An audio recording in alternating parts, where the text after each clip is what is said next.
ব্যর্থতা একটা শব্দ, এর মানেটা কি? আসলে ব্যর্থতা বলতে কি বোঝায়?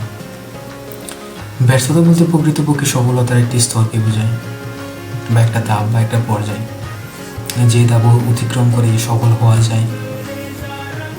সো আসলে প্রতিটা স্বপ্ন যা আমরা দেখি বা কল্পনা করি, হয়তো সেটা কোনো সময় নষ্ট হয়ে যায় বা সম্ভব হয় না। আসলে সেখান থেকে জন্ম নেয় নতুন এক সম্ভাবনার আশা।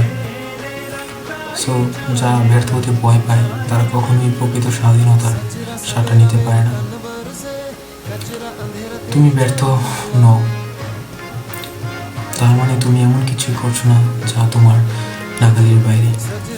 সুতরাং নিজেকে চ্যালেঞ্জ করো। আসলে ব্যর্থতা নিজেই প্রকৃতপক্ষে একটি শিক্ষা, যদি সেটা বোঝার ক্ষমতা তুমি রাখো।